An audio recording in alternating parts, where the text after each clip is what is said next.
د هندوکش د غرونو لړۍ د هندوکش غرونه د افغانستان نامتو او لوی غرونه دي چې د پامیر د غره په اوږدو کې له شمال ختیځ څخه تر سویل لویدیځ پورې د بابا تر غرونو پورې غځېدلي او د افغانستان په مرکزي برخه کې ډیره پراخه ساحه نیولې ده.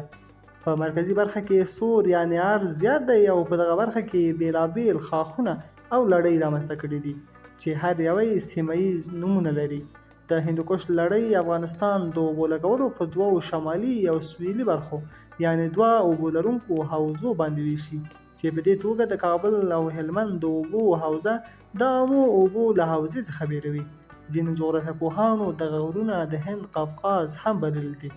هندوکش هغه نوم دی چې د کوشانیانو پر مهال په دغه غره باندې ایښودل شوی دی. د هندوکش غر د دې سبب شوی دی چې زموږ په هېواد کې د روانو اوبو بهیر بېلابېل لورو ته وویشل شي.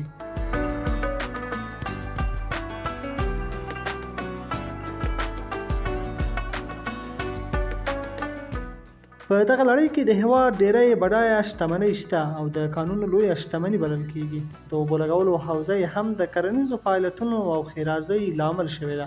د هندوکش په هره دره کې نباتي پیداوار، څړځایونه او ځنګلونه د خلکو د میشت کېدو سبب شوي. خو د دغه غرونو د لړیو، درو، پیچونو او ژورو ترانسپورتي ستونزې پیدا کړي دي. خو بیا هم د دولت په پاملرنه او بشري ځواک په هلو ځلو د سالنګ تونل او د کابل مزار شریف د لویې لارې په جوړېدو سره یو شمېر ستونزې له منځه تللې دي. د هندوکش غرونه ډیری ښېګڼې او اهمیت لري او افغانستان ته حیاتي ارزښت لرونکي دي. همدارنګه جغرافیه‌پوهان د هندوکش غرونه په دوو برخې ویشي، یعنی ختیځ هندوکش او لویدیځ هندوکش.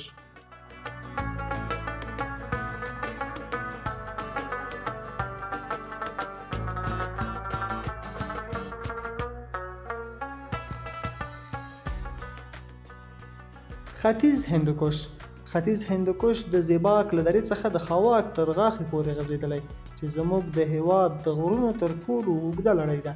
د دغې لړۍ د پراخوالي ساحه په شمال کې د کوکچې سیند او په سویل کې د کابل سیند ټاکي.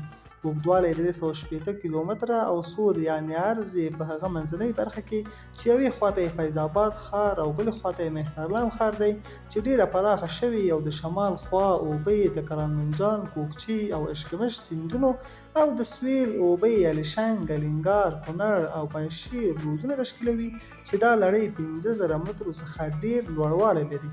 په ځینو ټیټو برخو کې غاښی رامنځته کړی دی چې د ننګرهار او لغمان ولایتونه د کرامنجان، ورسج، تالقان او بدخشان درو ته لار لري او په پښو باندې مزل ورباندې کېږي.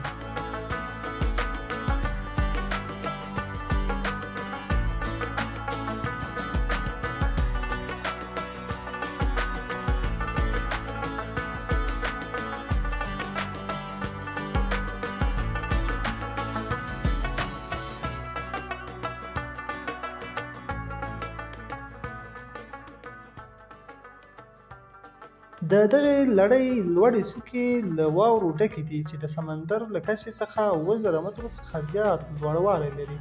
د هغه ډیره او نامتو لوړه څوکه د افغانستان خاورې څخه بهر په چترال کې د تراجمیر څوکه ده چې د سمندر له سطحې څخه 7,250 متره لوړوالی لري.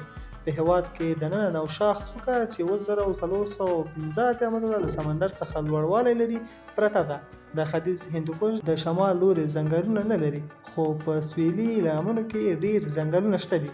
په هغه ځای کې هر ډول د لوړ قد لرونکي ونې لکه څېړۍ، سرو، جلغوزه، لمنځی، وحشي بادام، خون او نورې ډول ډول ونې هم لري. له 4,000 مترو څخه پورته برخو کې تل واورې او کنګلونه وي چې په سویلي او شمالي لمنو کې دایمي اوبو بهیر رامنځته کوي او مالداره خلک په اوړي کې تر 3,600 مترو لوړوالي پورې هلته خپل څاروي مړولو لپاره بیایي.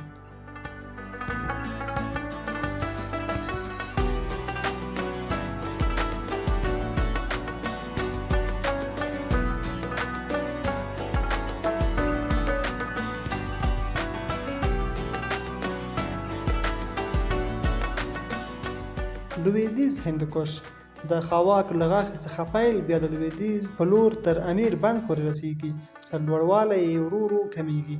د دغې لړۍ اوږدوالی 240 کیلومتره ښودل شوی دی. د تاله او برفک او اندراب سیندونو په شمالي لوري کې او د پنجشیر او غوربند سیندونه یې په سویلي لوري کې بهیږي چې دغه سیمې ډېرې شنې او ښکلې کړي دي. همدارنګه په شمال لوري کې د اندراب، منجان، سیغان او کهمر د سیندونو سره یوځای کیږي او د پلخمري سیند جوړوي چې په پای کې د کندوز لوی سیند ورڅخه جوړیږي او د آمو له سیند سره یوځای کیږي. د لویدیځ هندوکش لوړوالی له 4500 مترو څخه زیات نه دی. د هغه ډیره لوړه څوکه د چتپال ده چې 15409 متره لوړه ده او نامتو غاښی خاواک 3600 متره لوړ، کوشان 4370 متره لوړ، چاردار 4240 متره لوړ، دندان شکن 2200 متره لوړ او شیبر چې 3200 متره لوړ دی.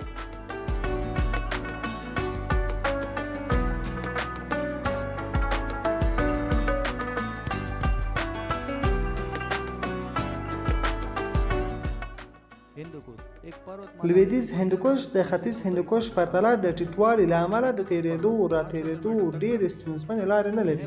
له همدې امله د هېواد د شمال سویل لویه لاره د همدې غره له زړه څخه تېره شوې ده. د سالنګ تونل او ښکاري درې لاره د همدغې برخې څخه تېرېږي.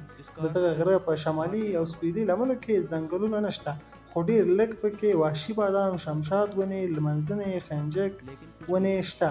لویدیځ هندوکش د جیولوژیکي جوړښت له پلوه فعاله تکتونیکي ساحه ده چې په هغه کې جیولوژیکي لوی درزونه شته. په دې برخه کې د ګرانیت تیږې د پالپوزیک د رسوباتو پاتې شونې ډېر لیدل کېږي. یو شمېر طبیعي سرچینې لکه د چونې ډبرې، د ډبرو سکاره او کریمه احجار یعنې قیمتي ډبرې د پنجشیر په دره، انجمن جبل سراج او واشوشته کې لیدل کېږي چې د دې سیمې د بډایتوب ښودونکي دي.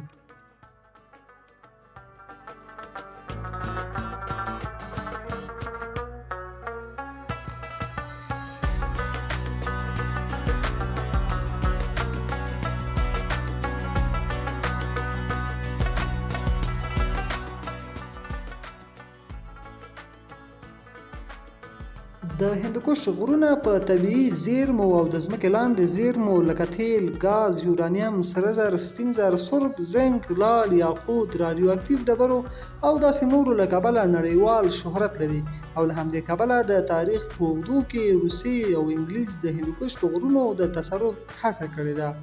همداراز د هندوکش په غرونو کې بیلابیل څاروي لکه پړانګ، واورین پړانګ، ځنګلي پیشو، قرقول پیشو، سره ګیدړه، غرڅه، غرنۍ وزه او داسې نور هم ژوند کوي.